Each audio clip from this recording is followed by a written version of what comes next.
You may be seated. As we move into our time of mission testimony, as a disclaimer, I want to let you know, I'm not going to say it out loud because we are streaming, but the fifth speaker, the fifth one on the list this morning, asking for no photography, no Facebook post about the fifth one, because they are from Asia and we want to protect them and with what they have going on. And so you'll see a video as well as one of the missionaries from Asia, but we don't want to disclose any of their information as where they're serving. As early as this morning, missionaries were arrested there.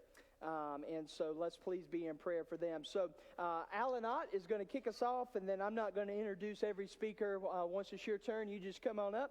But you'll see some of our missions here. Our men's ministry has recently reinvigorated itself and relaunched. And so Alan's going to come and speak on some of those that have already started. It was just a month and a half ago that our men's ministry relaunched, and they've already done 3 mission projects. And so he's going to speak on that in the future. Of course, we didn't go to Kentucky this year, but we went last year. But our partnership with them has continued, and Hope will tell you about that. Margie would tell you about all of our women's ministry and the things that they do year-round. Then, of course, Mike will speak to you about the Good News Club and the ministry that is. We'll hear from some international missionaries and then some missionaries from right here in the state through our own First Lady. So, Alan, you come and kick us off.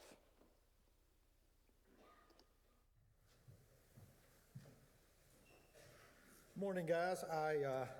I'm going to kind of bring you up to date a little bit.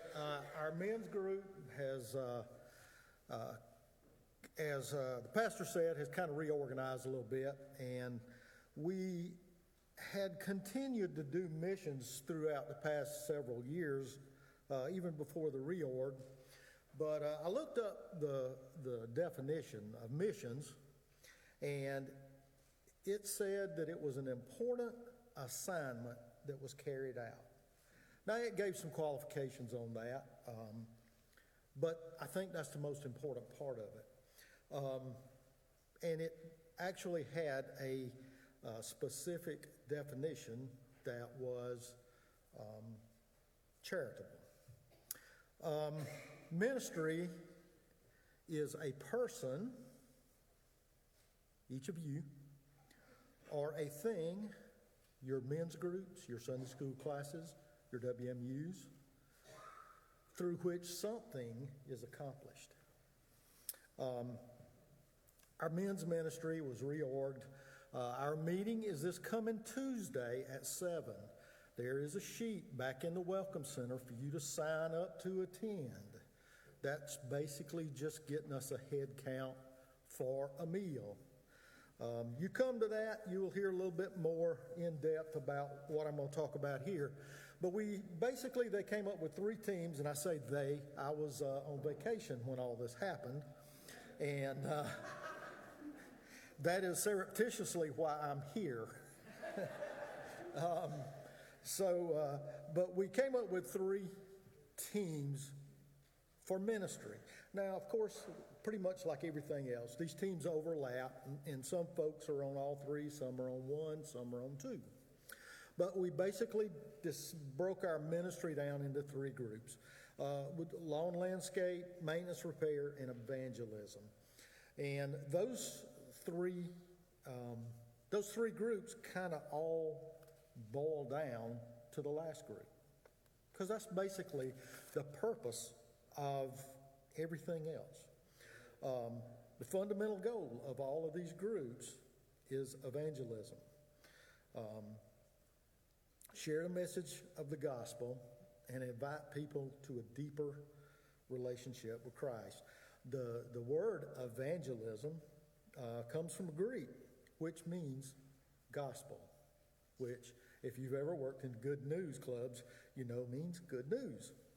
So the message at its core is about evangelism and communicating the story of Jesus Christ, and we're hoping to be able to do that through our ministry events.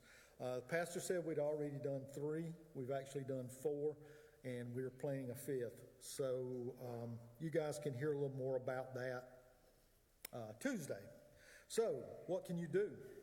You can attend these groups. You can attend these ministries. You can participate, but most of all, you can pray. You know, we try not to publicize when we do things or what we do, just mainly for people's privacy, but we try to work on you guys as well as those guys. That's part of our gather, grow, and go. Okay, guys? So remember that. That is your call to action.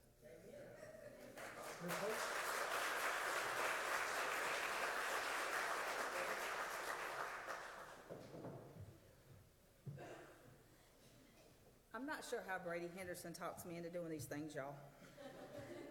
When he sends out an email and he puts your name on there and he's like, will you do it? Sure, Brady.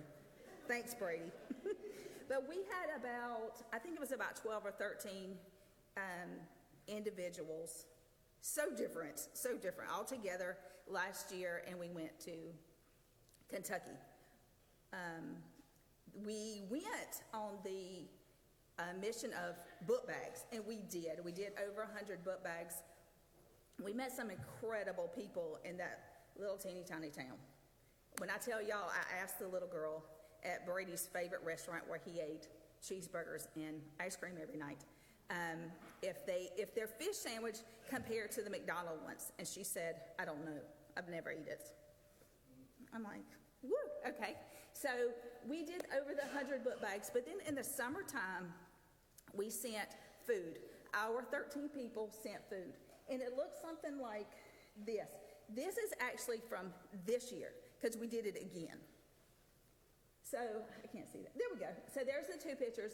This is the resource officer's room. It's like a portable, trailer thing at that school. She is the resource officer lady. Her name is Jenny Farmer. And after 43 years, she is going to retire from the school. She has been there for 43 years. It is crazy. But what they do is they take all the food and they put them in these bags. Last year, I think we sent like 300 bags because they take those on donations. She's like, we really just need some bags. So along with the food, I sent the bags. And what they do is they send home the kids a bag of food. So that way there's something like that the kids can open. Like it might be, I mean, it's probably not the healthiest meals. Nobody's going to get that in a bag. But it is things that they can open, that they can make. We sent things like Vienna sausages and fruit bowls and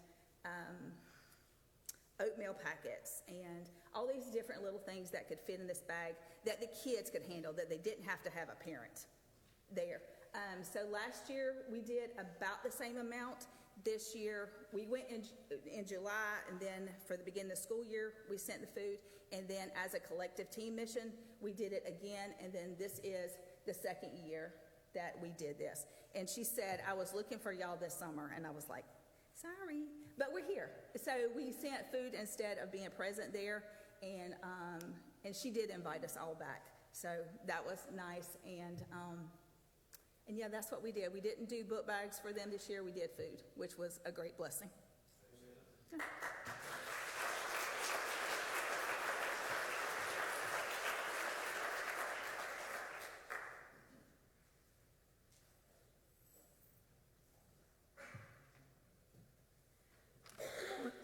Excuse me. Good morning, everyone. Most everybody knows me. Those that, if you don't, I'm Margie Risch, WMU Director. And I can remember a time when it would be myself and one other person at a WMU meeting at any point throughout the year. Thanks to our extra staff, Melissa Goff and Hannah, and the promotions and encouragement and the growth with our church, the growth with our WMU has also started, because at our last meeting, we were just shy of 50. So that's a huge accomplishment. But throughout the year, we do a lot of things and hope we will get this picture changed. I just realized that. We have done a lot of things over the years. And I have a schedule kind of to give you an idea of how we go.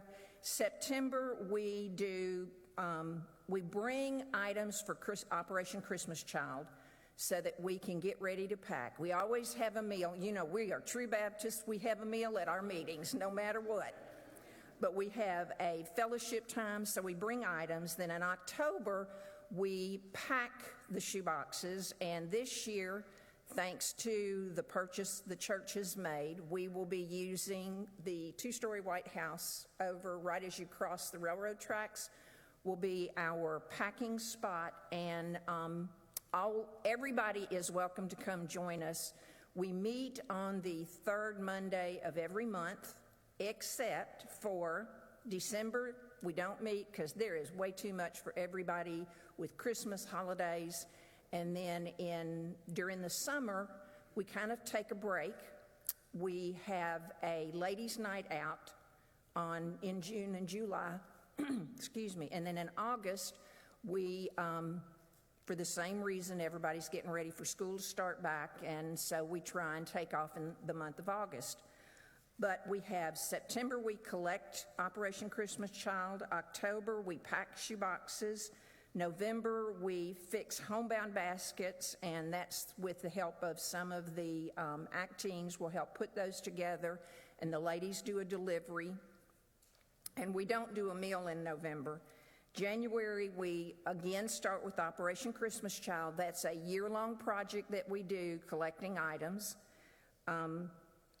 February, one of our big things is sister care, and this year we had 2 huge tables full of pillows, clothes, blankets, whatever they needed.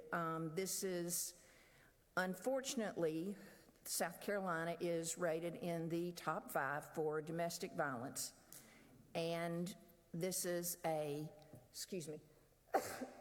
this is a safe haven for the ladies, the children, and there have been some men that have had to come and use this facility. But we do that. We collect items. If you're interested, you can see myself, Hannah, or Melissa. In March, again, we still start collecting more items for Operation Christmas Child to put them together. And then in April, we do items for RAFA, which is the local nursing home, and that's changed names, and don't ask me because it's always going to be RAFA as far as I can remember. And then in May, we try and do a year-end celebration, thanking everybody. But this is an outreach. If you are interested in working with any of our programs, please don't hesitate to contact us. We have lots of opportunities, and we really appreciate all your support and prayers.